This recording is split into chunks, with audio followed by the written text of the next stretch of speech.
असा आहे की सण आहे, दिवाळीला महाराष्ट्रामध्ये आनंदाचा शिधा दिला. या देशातील गरीब मुस्लिमांना नरेंद्र मोदींनी हा जो हात पुढे केलेला ही सरकारची मदत आहे आणि आम्ही त्याच्यावर टीका करणार नाही. पण जे कालपर्यंत टीका करत होते ईदवर, इफ्तारवर, अन्य काही गोष्टींवर, त्यांचं मत, त्यांची अद्याप त्याच्यावरती प्रतिक्रिया का आली नाही, यायला पाहिजे. महाराष्ट्रात, मध्य प्रदेशात, राजस्थानमध्ये, दिल्लीमध्ये हे जे बाडगे आहेत, बाडगे हिंदू ज्यांना म्हणतो आम्ही, जे आमच्याकडूनच तिकडे गेलेले आहेत, त्यांची या निर्णयामुळे फार गोची झालेली आहे, फारच गोची झाली. आणि त्यांना बहुधा मोदी आता इफ्तार पार्टीसुद्धा पाठवतील आणि त्यांना जावं लागेल.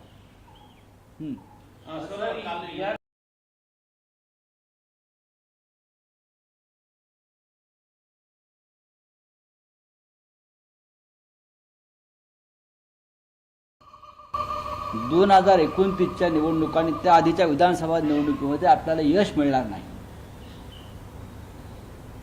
याची खात्री पटल्यानंच ते आता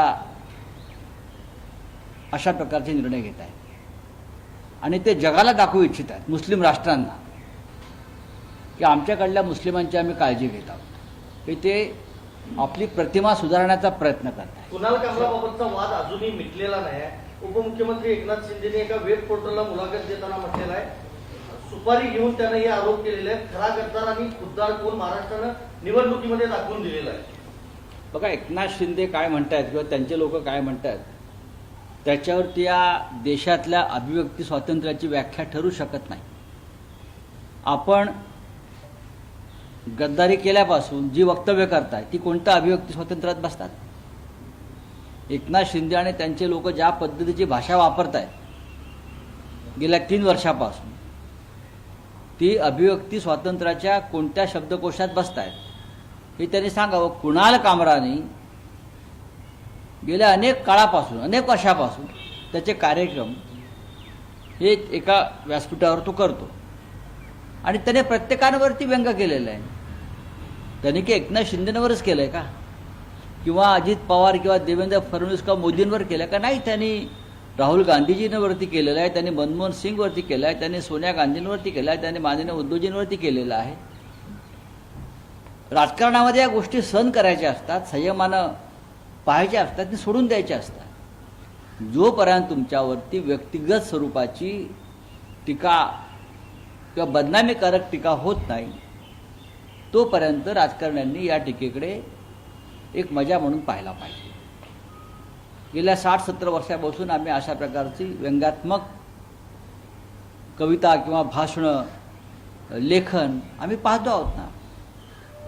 एकनाथ शिंदे यांचं वक्तव्य मी पाहिलं, ही सुपारी आहे.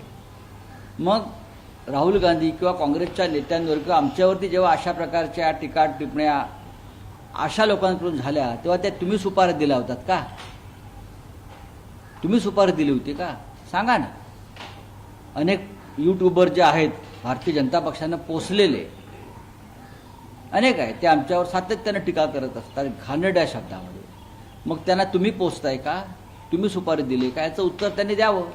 सर, काल योगी आदित्यनाथांची एक मुलाखत झाली, त्यात म्हटलं की तुमचा अभिव्यक्ती स्वातंत्र्याचा वापर इतरांच्या वैयक्तिक हल्ले करण्यासाठी केला जाऊ शकत नाही आणि समाज तोडण्यासाठी करू शकत नाही, ही कुणाल कामराव त्यांची टिप्पणी होती. कोणीही समाज तोडत नाही, नंबर 1, आणि कोणी व्यक्तिगत टीका केली नाही. आपण समाजकारणात, राजकारणामध्ये आहोत. आम्ही टीकेचे घाव सोसले पाहिजेत. तुम्ही राजकारणामध्ये आहात ना, राजकारणामध्ये तुम्ही काम करताना तुम्हाला प्रत्येकाला एकाच वेळेला खुश ठेवता येत नाही. एक मोठा समाज तुमच्यावर नाराज होत असतो आणि नेमका तो मुद्दा पकडून लेखक, पत्रकार, साहित्यिक, कलावंत किंवा अशा प्रकारचे स्टँडअप कॉमेडी अलीकडच्या काळामध्ये जर त्याच्यावरती काही भाष्य करत असतील तर ती समाज तोडण्याची भाषा कशी होईल? अजिबात होत नाही. तुमच्या राज्यामध्ये तुम्ही अशा प्रकारच्या कार्टूनिस्टना, व्यंगचित्रकारांना, कॉमेडियनना UP सरकार राज्यात तुरुंगात टाकलेलं आहे. महाराष्ट्रात तो पॅटर्न जर कोणी लावत असेल तर ते महाराष्ट्राच्या परंपरेला छेद देत आहे. महाराष्ट्राच्या अर्थसंकल्पीय अधिवेशनाचा आज शेवटचा दिवस आहे. विरोधी पक्षनेताच नाही सर अजून सभागृहाला. ही सुद्धा स्वातंत्र्याची गळचेपीच आहे. महाराष्ट्रामध्ये विधानसभेत विरोधी पक्षनेता नाही ही स्वातंत्र्याची एक प्रकारे गळचेपी आहे ना. त्याच्यावरती कोणी बोलतंय का की महाराष्ट्रामध्ये विरोधी पक्षनेत्याची नेमणूक का केली जात नाही? हे जर आपण सांगितलं असतं तर बरं झालं असतं. मुख्यमंत्र्यांनी काल जयकुमार गोरे यांची भलामण केली. पुन्हा एकदा मुख्यमंत्र्यांना कोणता छंद किंवा व्यसन जडलेलं आहे की अपराधी आणि गुन्हेगार मंत्र्यांच्या आणि सहकाऱ्यांना पाठीशी घालायचं? मला गंमत वाटते राज्याच्या मुख्यमंत्र्यांची. कोणत्याही चोराला ते पाठीशी घालतात आणि त्याची भलामण करतात आणि विधानसभेमध्ये तद्दन खोटी माहिती देतात. सोमनाथ सूर्यवंशी याचा मृत्यू पोलीस मारहाणीत झाला नाही किंवा पोलीस कोठडीत झाला नाही असं मुख्यमंत्र्यांनी विधानसभेत सांगितलं. पण नंतर जो अहवाल आला त्या संदर्भातला त्यात स्पष्ट म्हटलंय की सोमनाथ सूर्यवंशीची हत्या झालेली आहे पोलीस कोठडीमध्ये. अशा प्रकारे प्रत्येक ठिकाणी मुख्यमंत्री तोंडावर पडत आहेत. जयकुमार गोरे प्रकरणामध्ये मुख्यमंत्र्यांनी सुप्रिया सुळे आणि रोहित पवार ह्यांच्यावरती खापर फोडलेलं आहे.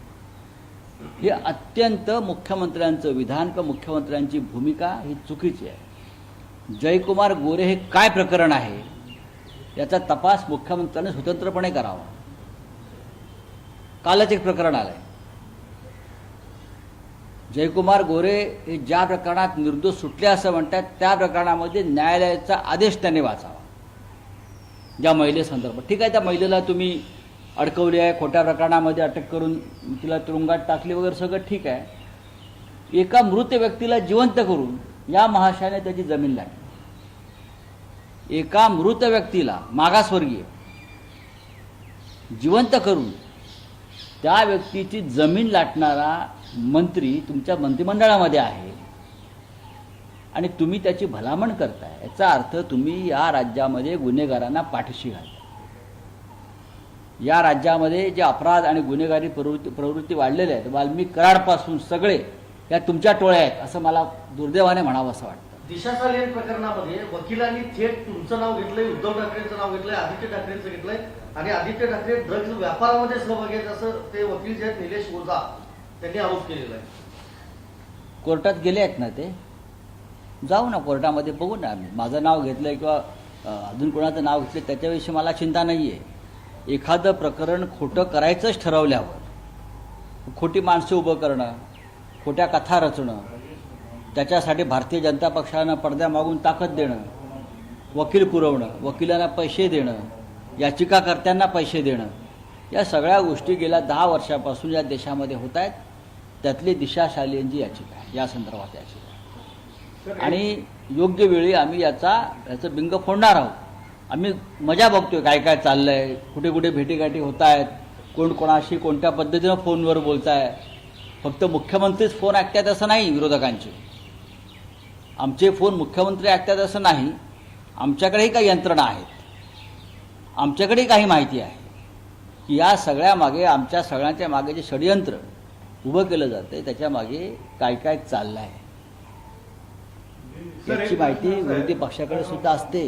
हा काय सर, प्रश्न असा आहे की तुम्ही म्हणालात व्यंगाकडे व्यंग म्हणून पाहिलं पाहिजे, पण एका नेव्ही अधिकाऱ्याने उद्धव ठाकरेंचं व्यंगचित्र टाकलं, त्यावेळी त्यांना शिवसैनिकांकडून मारहाण झाली होती आणि कंगना राणावत यांच्यावरही बुलडोझर चालवला गेला. तर मग व्यंगाकडे व्यंग म्हणून पाहिलं पाहिजे असं म्हणताना राजकीय मुंबईला पाकिस्तान म्हणणं हे व्यंग आहे का? मी तुम्हाला माझा प्रश्न आहे. मुंबईला पाकिस्तान म्हणणं हे व्यंग कसं असेल? हा देशद्रोह आहे. मुंबईला पाकिस्तान, कंगना राणावतने सांगितलं मुंबई हे पाकिस्तान आहे. मुंबईला पाकिस्तान म्हटल्यावर ज्या मराठी माणसाला किंवा ज्या भारतीय नागरिकाला चीड येणार नाही, ही व्यक्तिगत टीका नव्हती. ही आमच्या महाराष्ट्राच्या राजधानीवर, देशाच्या आर्थिक राजधानीवर केलेली भयंकर टीका. पाकिस्तान चालेल का? तुम्हाला पाकिस्तानात राहायला आवडेल का? मला सांगा. उद्या दिल्लीला कोणी पाकिस्तान म्हटलं मी स्वतः जाईन त्याच्यावर हल्ला करायला. दिल्लीला पाकिस्तान म्हटलं तर हा देश आहे, हा हिंदुस्थान आहे, हा भारत देश आहे. तुम्ही या भारत देशातल्या कोणत्याही भागाला पाकिस्तान बांगलादेश म्हणू शकत नाही. पण सर त्या वृद्ध नेव्ही अधिकाऱ्यांनी तर फक्त व्यंगचित्र टाकलं होतं उद्धव ठाकरेंचं. व्यंगचित्र काय टाकलं तर आपल्याला माहिती आहे का? ते व्यंगचित्र पाहून या, व्यंगचित्र पाहून या. ह्या प्रकरणामध्ये कुणाल कामराने कोणाचे नाव घेतलेलं नाही आहे. त्याचं गाणं आपण पुन्हा ऐका. त्यांनी कोणाचंही नाव घेतलेलं नाही, त्यांनी कोणावरही व्यक्तिगत टीका केलेली नाही. तरी आ बैल मुझे मार असं का करावं या लोकांनी? एकनाथ शिंदे ह्यांच्या अवतीभोवती डोकी नसून मडकी आहेत. मी परत सांगतो, एकनाथ शिंदे ह्यांच्या अवतीभोवती डोकी असती तर त्यांनी हे उपद्व्याप केले नसते. एकनाथ शिंदेच्या अवतीभोवती रिकामी मडकी आहे आणि त्या मडक्यात कचरा आहे. त्याच्यामुळे ही आग लागली आणि त्या आगीमध्ये एकनाथ शिंदे हे पूर्ण बदनाम झाले. केंद्रीय गृहमंत्री अमित शहा 12 एप्रिलला रायगडावर जाणार आहेत. त्या दिवशी छत्रपती शिवाजी महाराजांचा स्मृती दिन आहे. बरं, ते जात आहेत दर्शन. छत्रपती शिवाजी महाराजांचा जास्तीत जास्त अपमान करण्याचं काम गेल्या काही काळामध्ये ज्या भारतीय जनता पक्षानं केलेलं आहे त्याचे शिरोमणी हे मिस्टर अमित शहा आहेत. ते का प्रायश्चित घ्यायला चालले आहेत का? बहुतेक ते प्रायश्चित घ्यायला चाललेले आहेत. गेल्या काही काळामध्ये महाराष्ट्रात भाजपचं सरकार आल्यापासून सगळ्यात जास्त अपमान छत्रपती शिवाजी महाराज, छत्रपती संभाजी महाराज, या सगळ्यांचा अपमान ह्या लोकांनी केलेला आहे. आणि त्यांना परत त्या गुन्हेगारांना पाठीशी घालण्याचं काम सुद्धा महाराष्ट्राच्या सरकारने केलं आहे. त्याचं प्रायश्चित घ्यायला जर अमित शहा येत असतील तर महाराष्ट्र त्यांच्या दौऱ्याकडे तटस्थपणे पाहतो. याच रायगड संदर्भात एक बातमी आहे. जी वाघ्या कुत्र्याची समाधी आहे ती हटवायची मागणी माजी खासदार संभाजीराजे छत्रपतींनी केली. आज ते पत्रकार परिषद त्यांनी घेऊ द्या, याच्यावरती राज्य सरकारने आपलं मत व्यक्त करावं. सर, वॉकच्या संदर्भात एक अत्यंत महत्वाची बैठक आज आयोजित करण्यात आली होती, पण ऐनवेळी ती बैठक रद्द करण्यात आली. ब्रीफिंग होती सर्व खासदारांना. आज ब्रीफिंग होतं मला माहिती आहे, आम्हाला आमंत्रण होतं.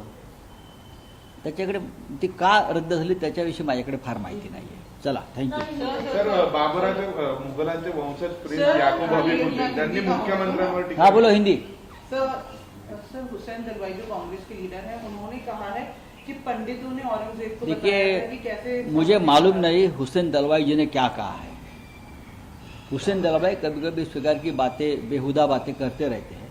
छोड़ दीजिए, आप उनको ज़्यादा महत्व मत दीजिए. सर, सौगाते मोदी जो है वो सौगाते मोदी का, देखो, अगर दिवाली को, ये त्योहार को बहुत सी सरकारें हिंदुओं को इस प्रकार से मदद करती है.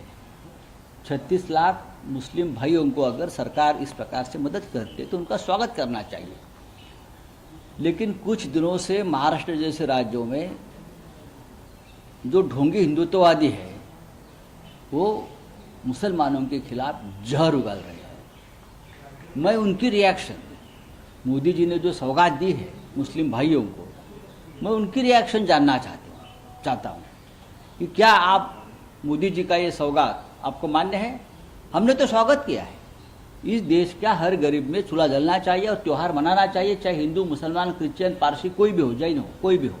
सर, कुणाल कामरा को लगातार धमकी भरे कॉल आ रहे हैं. माफिया ने भी कहा कि उनको उनका प्रचार मिलेगा, जो सैनिकों को छोड़ेंगे नहीं, कहीं भी वो भारत में रहेंगे, उनका चेहरा. ये मैं ये धमकी कौन और क्यों दे रहा है मुझे मालूम नहीं. कुणाल कामरा एक ऐसी व्यक्ति है, मैं उनको पहचानता हूँ, मैं जानता हूँ, बहुत सालों से जानता हूँ. तो धमकी से डरने वाला वो कलाकार नहीं है. वो मर जाएगा लेकिन डरेगा नहीं, वो झुकेगा नहीं. मैं उनको पहचानता हूँ. ये धमकी विमकी ठीक है, अपने पास रखो. सरकार है, सत्ता है, नहीं तो आपको भी रास्ते पे चलना मुश्किल हो जाएगा. जो धमकी दे रहे हैं नहीं, सत्ता है, सत्य की मस्ती है, ये पावर की मस्ती है, और क्या है. सर, योगी जी ने भी इस पे बोला कि फ्रीडम ऑफ स्पीच का मतलब ये नहीं कि आप कुछ भी बोलो किसी नेता. देखिए, ये बात मैं मानता हूँ, योगी जी की बात मानता हूँ कि फ्रीडम ऑफ स्पीच का मतलब ये नहीं कि कोई कुछ भी बोले. लेकिन कामरा ने क्या बोला है, इसके खिलाफ ये पूरा माहौल उठा. कामरा ने किसी का नाम नहीं लिया. एक जो स्थिति महाराष्ट्र में पैदा हुई है उसके ऊपर उसने एक टिप्पणी की है, व्यंग्य किया है. जैसे मैं तो बहुत से कवियों की सुनता हूँ, संपत सरल जी की बातें सुनता हूँ, कुमार विश्वास की बात सुनता हूँ, हाँ, सुरेंद्र शर्मा की मैं कविताएं सुनता हूँ। आप सुन लीजिए ना, व्यंग्य ही होता है ये। और कुणाल कामरा ने भी यही इस प्रकार से व्यंग्य अगर किया है, तो आपने इस प्रकार से तोड़फोड़ करना, ये करना, वो करना, मौका सभी को मिलता है, मैं इतना ही कहूँगा। सर, मुगलों के वंशज ने जो औरंगजेब की हाँ। कब्र के आपने केयर ट्वीट किया है आज, एक आपने ट्वीट किया है जो यूपी का जो बच्ची लेके जा रही है, वो बुलडोजर चल रहा है, उसके बारे में कुछ कहना चाहेंगे? मैं भारत की असली तस्वीर है आज के भारत की, मैंने इतना ही कहा है। ये बेटी बचाओ का जो आप मूवमेंट चला रहे हो ना, आप बेटियों को नहीं बचा रहे, आप बेटियों को, उनके भविष्य को आप खत्म करने जा रहे हो। इस बुलडोजर राज अपने जो यूपी से लेकर महाराष्ट्र तक जो चल रहा है, उसमें कितनी बेटियां, उनका भविष्य खत्म हो गया, आपको मालूम नहीं, मोदी जी को मालूम नहीं। न्यायालय ने उस बारे में अपना जो भाष्य किया है बहुत प्रखर है। आप देश की एकता को खत्म कर रहे हो। एक छोटी बेटी अपनी किताबें संभाल कर भाग रही है और उसके पीछे बुलडोजर है। उत्तर प्रदेश का सरकार का ये एक असली चेहरा है, मोदी जी का भी और योगी जी का भी। ये छोटी छोटी बच्चियाँ हैं जो हमारे सामने आता है तो हमारा दिल बहुत दहल जाता है, लेकिन सरकार मजा ले रही है। जिस IAS ऑफिसर की वजह से उसके घर पर बुलडोजर चलाया है, कोई पटेल नाम का IAS ऑफिसर है, हाँ, उसने ये चला है, क्या उसके ऊपर एक्शन लिया? आपको बेटी बचानी है ना, तो ये ऐसे जो IAS ऑफिसर है पटेल जैसे, कोई देवांग पटेल है, उसके ऊपर आप एक्शन लीजिए, सस्पेंड कर लीजिए उसको। सर, जो मुगलों के वंशज है उन्होंने एक मांग की है कि औरंगजेब की कब्र को संरक्षण दिया जाए। और देखिए, उसके मांग से कुछ नहीं होता है, मोदी जी ने संरक्षण दिया है। नरेंद्र मोदी जी ने पूरा संरक्षण औरंगजेब को कब्र को दिया है। जब तक मोदी जी है, जब तक अमित शाह जी है, तब तक औरंगजेब की कब्र को कोई हाथ नहीं लगाएगा, ना एकनाथ शिंदे, ना उनके लोग, ना और कोई। समझा?